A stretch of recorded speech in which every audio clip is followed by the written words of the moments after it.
भगवान उखल में बन गए और मैया अपने कार्य में लगे, ग्रह कार्य में। इधर क्या हुआ, प्रभु उस उखल को घसीटते हुए, और वहां पर तो अर्जुन के पेड़ थे, और वहीं पर जाकर के उखल को अटका दिया, और एक झटका दिया तो दोनों पेड़ गिर पड़े। जैसे दोनों पेड़ गिरे, लेकिन भगवान ने उन वृक्षों के गिरने से जो शब्द हुआ, उस शब्द को भगवान ने रोक लिया, क्योंकि उन दोनों वृक्षों से दो पुरुष उत्पन्न हुए। अब वो भगवान से प्रार्थना करने लगे, कहते वाणी गुणानुकथने श्रवणो कथाया हस्तौ च कर्म सुमनस्तौ पादयोर्ना स्मृत्या शिरस्तव निवास जगत प्रणामे दृष्टि शतां दर्शनोद्भवत्तनूनाम्। कहते महाराज आप ऐसा आशीर्वाद दो कि वाणी गुणानुकथने, मेरी वाणी सदैव आपके गुणों का कथन करती रहे। श्रवणो कथाया, मेरे कान आपकी कथा सुनते रहे। हस्तों च कर्मसु, और हाथों से आपकी सेवा करते रहे, और चरण आपके तीर्थों में चल करके जाएं। मेरे नेत्र, ये संपूर्ण विश्व आपकी क्रीड़ा स्थली है, संपूर्ण विश्व आपका निवास है, ऐसा मान करके चतुर्दिक आपका दर्शन करते रहे। ऐसा वर मांगा और हाथ जोड़ करके उत्तर दिशा की ओर चले गए। परीक्षित पूछते हैं कि महाराज इन वृक्षों से उत्पन्न होने वाले वो दोनों पुरुष कौन थे? सुखदेव मुनि कहते हैं राजन, वो दोनों पुत्र कुबेर के पुत्र थे। इनके नाम थे नलकूबर और मणिग्रीव। और मानव के पास थोड़ा सा धन आ जाए तो वो तो इतरा के चलता है, और जो कुबेर का पुत्र हो उसका कहने क्या, एक बार आकाश गंगा में मद्यपान करके ये जल विहार कर रहे थे, और उधर से नारद जी निकले और उसी मद्य पान की हालत में बोले गुरुदेव दंडवत। ये सुना तो नारद जी ने कहा मूर्ख, एक तो गंगा स्नान मद्यपान करके तुम जड़ की तरह खड़े हो, इसलिए दोनों वृक्ष बन जाओ। तब तो चरण पकड़ लिए नारद जी के, बोले महाराज इतना बड़ा अपराध नहीं। बोले इतना बड़ा अपराध कैसे नहीं है? नारद जी ने कहा जाओ तुम्हारा कल्याण होगा, नंद जी के पौर के वृक्ष बनोगे और ठाकुर जी अपने हाथों से तुम्हारा कल्याण करेंगे। देखिए नारद जी ने जिसको श्राप दिया उसे भगवान के दर्शन हुए, तो ऐसा श्राप है कि वरदान है तो वरदान ही माना जाएगा। जय जय श्री राधे। सुखदेव मुनि कहते हैं राजन, इसके उपरांत गोपाल जी की वो मनोहारी लीला होती है कि गोपाल जी अपने मित्र मंडली के साथ एक दिनों विचार विमर्श करने लगे। भगवान ने कहा आओ हम सब एक नया खेल खेले। साथियों ने कहा कौन सा खेल? बोले चोरी चोरी वाला। साथियों ने कहा कान्हा ये चोरी का काम अच्छा नहीं है। अरे बोले हम ये थोड़ी करते हैं कि तुम बाहर चोरी करो, पहले घर में चोरी का अभ्यास करो, और घर में अगर पकड़े जाओगे तो उतनी पिटाई भी नहीं होगी, और धीरे धीरे जब अभ्यास हो जाएगा तब बाहर भी चोरी करेंगे। एक मित्र ने कहा कान्हा तेरे यहाँ किस बात की कमी है? लाखों गायें हैं, कितना ज्यादा माखन होता है, इतनी बड़ी समृद्धि है, और फिर भी तुम चोरी का काम सीख रहे हो। कान्हा ने कहा वो मैं अपने लिए थोड़ी, ये तो मैं तुम्हारे लोगों के लिए कर रहा हूँ कि अपने इस गोकुल का माखन जो मथुरा जाता है वो मथुरा न जाकर के हमारे जो गोप लोग हैं ये सभी सबल हो। कुछ गोपों ने कान्हा की बात मानी, कुछ ने नहीं मानी। इस तरह धीरे धीरे भगवान की एक चौर प्रसार मंडली तैयार हो गई। अब तो गोपियों के यहाँ जाते और प्रभु माखन चुरा के खाते। गोपियों को भी इंतजार रहता कि ठाकुर जी मेरे यहाँ आए और माखन चोरी करें। एक दिन क्या हुआ, सारी गोपियां एकत्रित होकर के नंद महल आई। नंदरानी से कहने लगी, अरे नंदरानी, तुम्हारा लाला जो है ये नित्य चोरी करता है। बोले, हमारे यहाँ किसी चीज की कोई कमी तो है नहीं। बोले, कमी हो चाहे ना हो, तुम्हारा लाला चोरी करता, धीरे धीरे इसकी आदत बिगड़ जाएगी, इसलिए हम तुम्हें बता रहे हैं कि इसको आप समझाएं। मैया ने कान्हा से पूछा, क्यों रे लाला, तू चोरी करने लगा? कन्हैया ने कहा, मैया मैं तो कोई चोरी नहीं करता हूँ, ये गोपियां खुद मुझे बुलाती हैं अपने घर और माखन खिलाती हैं, बाद में ये आपके पास शिकायत लेकर आ जाती है। मैया ने कान्हा से कहा, कान्हा आज से तू अपनी इस मित्र मंडली के साथ किसी के यहाँ चोरी करने नहीं जाएगा। कान्हा ने जाना बंद कर दिया, लेकिन गोपियों ने कहा, मैया तुम लाला को तो रोक लोगी, लेकिन तुम हमारी शिकायत नहीं रोक पाओगी। सारी गोपियां इकट्ठा होकर के और मैया के महल में जाती हैं, कहती, ओ नंदरानी, ओ नंदरानी। अब मैया जब आती है तो कहती है, आज तो तुम्हारे लाला ने चोरी की। मैया कहती, लाला तो कहीं गया नहीं। अब गोपियों ने ये योजना बनाई कि जब तक हम शिकायत करेंगी तब तक तुम लाला का दर्शन करना। एक कहती है, वत्सान मुंचन कुचित समय क्रोश संजात हासा। कहती कि तुम्हारा लाला ऐसा है कि ये गाय दूहने के पहले ही बछड़े को खोल देता है।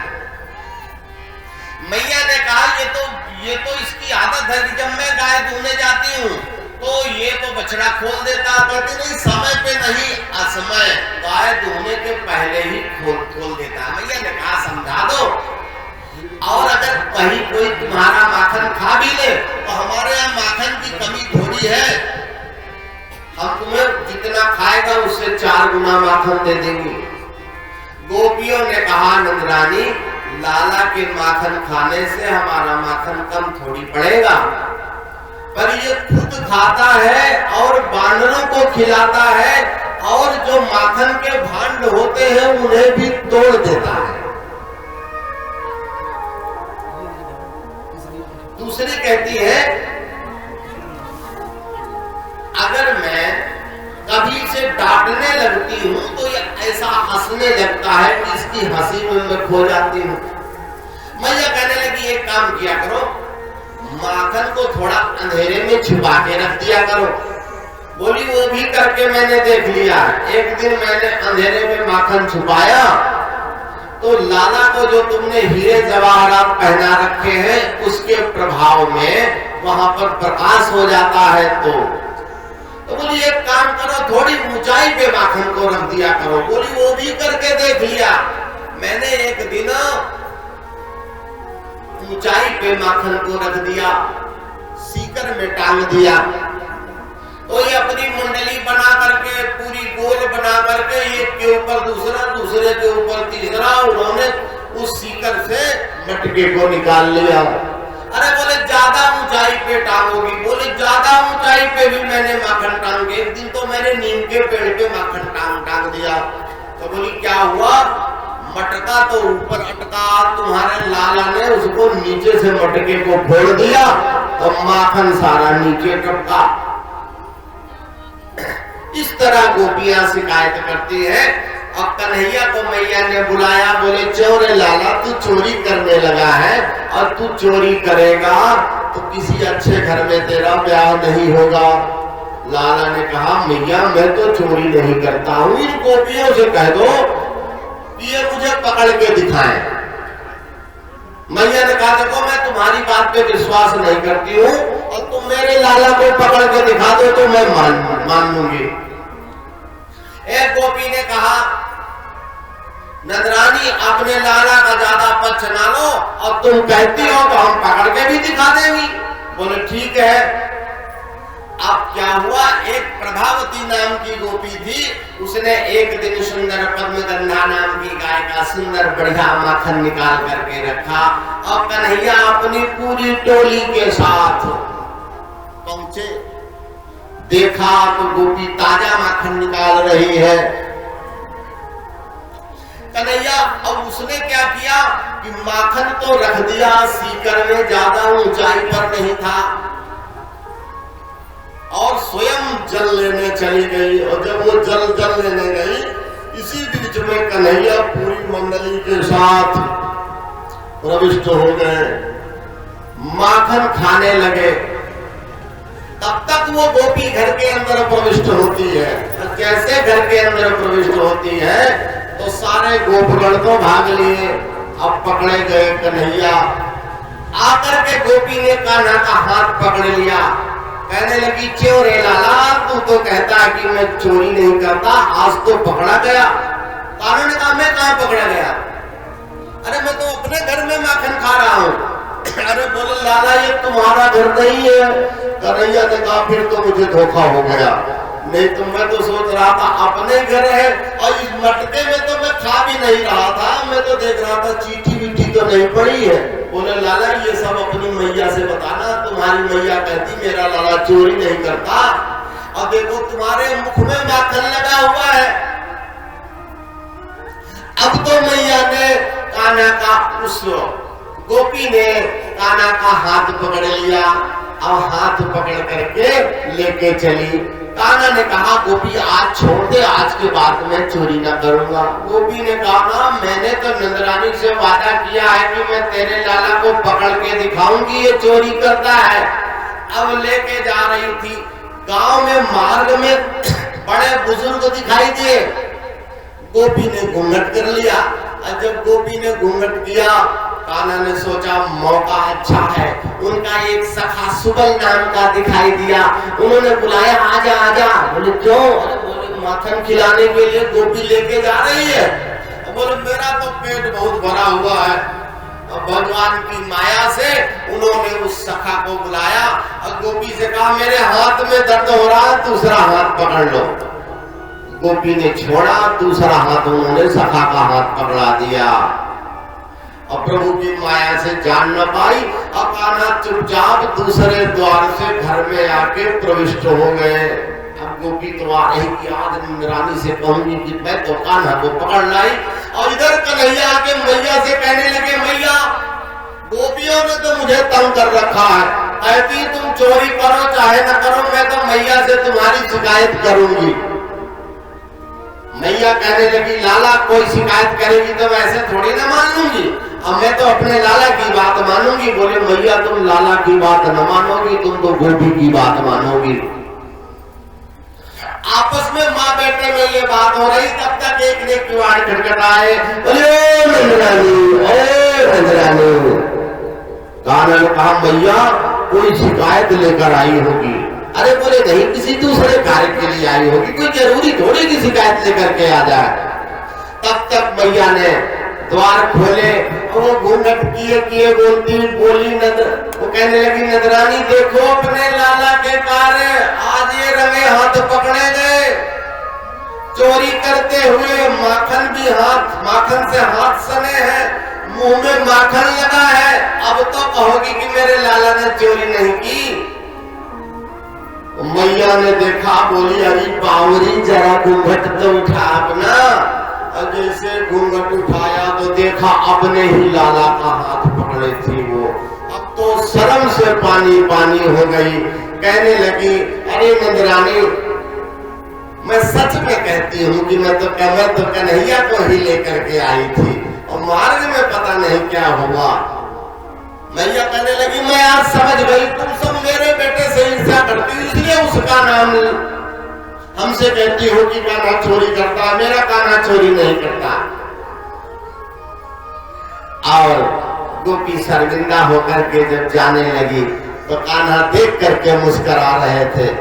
गोपी भी, सारी गोपियां कभी ये नहीं चाहती थी कि कान्हा को कोई के दर्शन के लिए लालायित रहती थी। भगवान का दर्शन ही परम मनोहारी होता है। ये मंगलमय आख्यान सुखदेव जी सुना रहे हैं। और कभी कभी तो गोपियां अपनी मटकी में दधी लेकर के जाती हैं और आपस में बात करती हुई जा रही है, और कान्हा पेड़ की कदम की डाल में बैठे होते हैं और वो आपस की बात में इतनी ध्यानमग्न होती है कि कान्हा डाल से मटकी उठा लेते हैं। और मटकी उठा लेते हैं, गोपी जा रही है, गोपी बाद में देखती मेरी मटकी कहाँ गई। तब तो एक दूसरे से कहती है, अरे मेरी भरी मटकिया ले गई, ओ कान्हावंशी भालो मेरी भरी मटकिया ले गयो रे कान्हावंशी भालो। कान्हावंशी भालो आदि कान्हावंशी भालो, कान्हावंशी भालो आदि कान्हावंशी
Thank you.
जय जय श्री राधे।